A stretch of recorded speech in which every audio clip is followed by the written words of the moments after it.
의회가 가지고 있는 지출 습관을 버려야 된다. 그리고 워싱턴 DC가 가지고 있는 재정 건전성을 회복해야 된다라는 목소리를 낸 공화당 의원들이 있다 해서 저희가 좀 소개를 해드리려고 합니다. 이쪽에 사진에 있는 인물은요,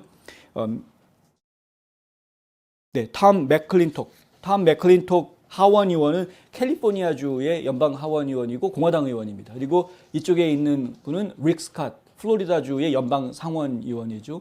네, 이 맥클린톡하고 스캇 의원하고 비슷한 목소리를 냈는데 결론적으로 말씀드리면 뭐냐면 의회에 이어마크 없애야 된다라는 겁니다. 이어마크. 여기 보면 이제 의사당에 막 이어마크가 붙어 있는 게 보이시죠?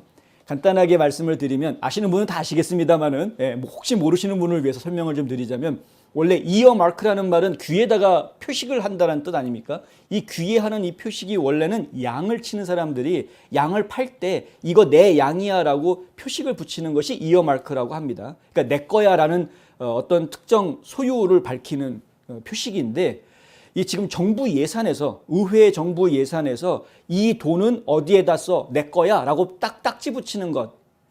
이게 바로 이른바 의회에서 이야기하는 이어마크입니다. 이거를 한국말로 번역을 하자니까 제가 여러 군데 찾아봤는데 가장 근접한 표현이 지출 항목 특정이라는 표현이 가장 비슷한 것 같습니다. 지출 항목 특정. 그러니까 의회가 정부 예산에 대한 결제 권한을 가지고 있죠. 이 돈을 얼만큼 어디에다 써라라는 결정권을 의회가 가지고 있는데 이거를 결정을 하면서 특정 지역이라든가 혹은 뭐 특정 단체라든가 이런 것들한테 아예 법적으로 배당을 딱 해버리는 뭐 이런 상황, 이런 것들을 이제 이어마크라고 부르고 있습니다. 지출 항목 특정. 이것이 각 의원들한테는 일종의 성과, 자랑거리로 이야기가 되고 있었습니다. 실제로 조 바이든 대통령이 되고 난 이후에 뭐 인프라스트럭처 법부터 시작해가지고 굉장히 많은 지원법들이 만들어지게 되죠. 지출 예산들이 통과가 되죠. 그 지출 예산에 보면은 어떤 항목으로 돈을 얼마를 써라라는 그런 내용들이 다 들어가 있지 않습니까? 그걸 가지고 각 지역에 있는 연방 하원이나 연방 상원 의원들이 자기 지역구 동네에 가서 내가 연방 정부로부터 얼마 예산을 받아가지고 왔다라고 자랑질하는 용도로 이것들이 많이 쓰였었습니다.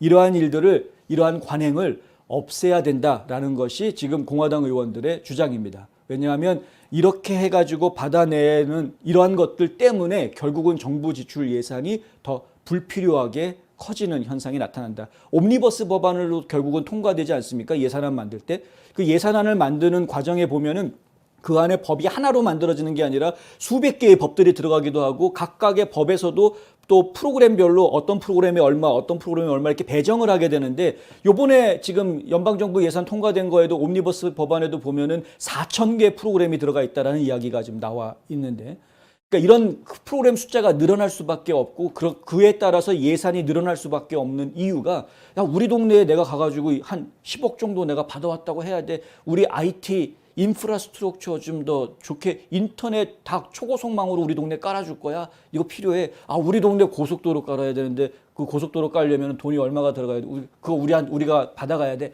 이제 이런 식으로 각 지역에서 온 의원들이 지역구 주민들을 위해서 애쓰는 거는 알겠으나 하지만 그러한 것들이 무분별하게 뒤섞이면서 제대로 된 검토가 이루어지지 않는다라는 게 심각한 문제입니다.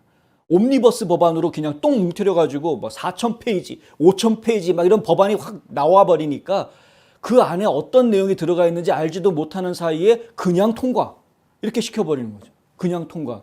그러니까 그렇게 날치기식으로 통과시켜 놓고서는 동네 가가지고 내가 이거를 통과시켰어. 우리 동네에 내가 얼마를 가져올 거야. 라고 지역 주민들한테 자랑질하는 용도로 쓰이게 된다.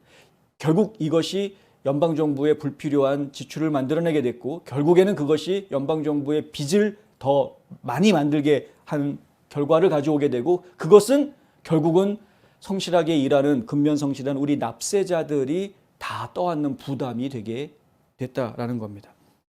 32조에 달하는 이미 31조가 넘어간 지 좀 됩니다. 32조 달러라는 엄청난 부채를 가지고 있는 국가 부채가 그 정도나 되는데 10년 전에 비하면 2배로 올라간 겁니다. 불과 10년 사이에.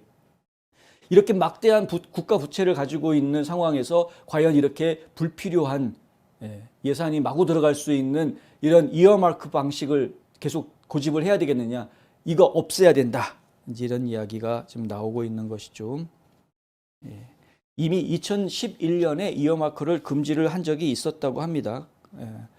그래서 공화당이 다수당이 됐을 때 이 이어마크를 없앴던 적이 있었기 때문에 2023년에도 다시 한번 이러한 그 이어마크, 그러니까 지출 항목 특정을 없애야 되겠다라는 이야기들이 지금 나오고 있는 상황. 물론 이제 내년 의회가 시작이 됐을 때 과연 그렇게 일이 진행이 될지, 이렇게만 해도 상당히 많은 예산이 줄어들 수가 있습니다. 지출을 좀 많이 줄일 수가 있는데 이런 일이 실제로 이루어지게 될지는 저희가 물론 지켜봐야 하겠습니다만은 내년에 하원에서 공화당이 다수당이 되는 상황이고, 그리고 상원에서도 지금은 이제 50대 49 아닙니까? 상원 지금 구조가. 그런데 그 50, 민주당 50명 의원들 중에서 이 조만친 의원은 정부 예산 많아지고 국가 부채 늘어나는 거 절대 반대하는 사람입니다. 그러니까 그렇게 따져보면은 오히려 이 키르스텐 시네마 의원과 조만친 의원이 공화당 쪽의 편을 들어줄 가능성이 상당히 높아지기 때문에 이 부분에 있어서만큼은 오히려 이들의 도움을 받아서 공화당이 뜻한 바를 이룰 수 있을지도 모른다. 이렇게 지금 저희가 전망해 볼 수 있겠습니다. 조금 더 자세한 내용은 잠시 뒤에 2부에서 저희가 전해드리겠습니다.